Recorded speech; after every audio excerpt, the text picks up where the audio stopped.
At F3, we believe in building better leaders, men who lead with purpose in their homes, workplaces, and communities. Our QSource is your guide to this journey. It's a practical tool that focuses on 4 key areas: leading yourself, leading others, building strong teams, and creating a lasting legacy. Whether you're looking to improve your personal habits, strengthen your influence, or leave a meaningful impact, the QSource provides actionable principles to help you lead right and live right. Join us in transforming leadership one step at a time. Trust. QSource Chapter 3.3, read by Koala.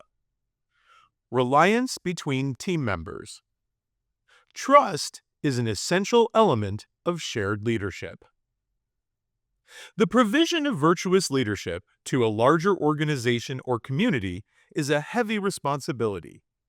While absolutes invite criticism, I will go out on a limb by saying that no leader, no matter how strong, can provide virtuous leadership as a singleton for an indefinite period of time. Acting alone, he will succumb to his blind spots because there is no other man holding him accountable. Without a shield block to share the burden of walking the 12 when he is in the flux, he will be overcome by inertia and cause his group to decelerate. The dilemma for the virtuous leader is how to find men upon whom he can rely. He knows, or he will quickly learn, that going it alone is not tenable. But the risk of relying upon someone who is not trustworthy is high. In the military, it can get men killed. In business, it can lead to bankruptcy. Within a marriage, it can destroy children's lives. How does the virtuous leader certify another person's trustworthiness before he shares leadership with them? He can't, at least not completely. But one thing a virtuous leader must do is apply the get right and live right as criteria. A man who is in relational rhythm within his concentrica is far more likely to be reliable. Conversely, if he is not, then it is very unlikely that he will be trustworthy. Likewise, if he is living right, then he is exhibiting the characteristics that will make him a virtuous leader in his own right. While the fact that he is living right in relational rhythm, taken alone, is not enough to assure that he will be a reliable member of an SLT, it is a very good start. In the inverse, yoking oneself to a man who is clearly not doing so is a virtual guarantee of failure. It is very unlikely that he will be able to stand up to the stress that comes with shared leadership. Stress testing builds reliance. Reliance is the heart of trust. For a team to be dynamic, the members must implicitly and fully rely upon each other to competently perform their part of the team's mission-essential tasks. It is not enough for a man to tell his team members that he can do his job, or even for the Q to do so.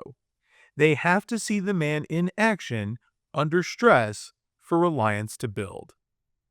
Whether it is the character of another man or a footbridge over a gorge, we only decide to step forward in reliance if we believe it is strong enough to keep us from falling. If we don't believe a man's character can bear the weight, we won't rely upon him any more than we would a rickety bridge over a rushing river. The most efficient method to gauge the strength of something is to stress test it under a controlled environment to find the point at which it breaks. We do this with a footbridge by jumping up and down on it at a point where it spans a place that won't kill us if we break through. If a bridge can hold the jumping me 10 feet over the ground, then I assume I can rely upon it to hold the walking me 50 feet over the gorge. With men, the stress test principle is the same. Although the means and methods vary by what we need the man to do. For example, a candidate for public office is subjected to the stress of a political campaign. If he cannot withstand that without breaking down, we deem him too unreliable for the pressures of the office he seeks. An attorney must shoulder the stress of the bar examination before he can be trusted to try a case. A doctor must survive the rigors of his residency before lives will be placed in his hands. Passing the stress test indicates sufficient strength to bear the weight of the real thing. When applied to a man rather than a thing, stress testing serves a dual purpose. Like it does with the bridge, it demonstrates reliability to others. But unlike the bridge, it also demonstrates to the man himself that the reliance of others is justified. Passing the stress test gives the man a confidence he needs to take on the responsibility of what comes afterwards. If I got through that, he tells himself, then I have what it takes to get through this. You can trust me because I am reliable.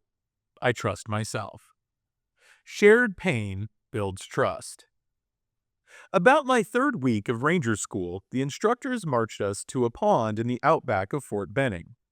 There in the water was a narrow ladder that ascended 40 feet to a 4x4 plank that spanned 40 feet above and across the pond, with a rope at the other end that stretched horizontally 40 feet above the pond. The idea was to climb the ladder, walk the plank, and drop from the rope into the water, which was nasty and cold. There was no safety line. If you fell, you fell. It was dirty and dangerous. And although it would have been an easy thing to do if it were only 5 feet off of the ground, walking that 40 feet of plank 40 feet above the water was one of the most difficult things I had ever done at that point in my life. It only took about 2 minutes to walk that plank, but it felt like 2 hours. In truth, I didn't want to do it. I'm certain that very few of my fellow Ranger School students wanted to do it either. And some men, maybe 5%, didn't do it. They wanted to graduate from Ranger School just as much as the rest of us, but something within them just would not let them climb that ladder, walk that plank, and drop into that water. The stress was too much. But the others, the ones who were able to overcome the dirt, danger, and difficulty, we learned something about ourselves and each other that dramatically strengthened the trust between us. It only took 2 minutes, but such is the power of dirty, dangerous, and difficult things to bond men together. Shared pain builds trust. F3 has an acronym for the dirty, dangerous, and difficult things we do to build trust. We call them CSUPs, which stands for completely stupid and utterly pointless. This is satirical on our part because a CSAUP is neither stupid nor pointless. It is a very efficient way to share pain. A CSAUP can be an obstacle race, or a go-ruck, challenge, or anything else that provides the opportunity for dirt, danger, and difficulty. Completing it together tells the participants something about themselves and each other, that they are men upon whom others may safely rely. The nature of the event is not important. What matters is that the Q uses the CSAUP to apply stress to his team to build the trust relationship between its members.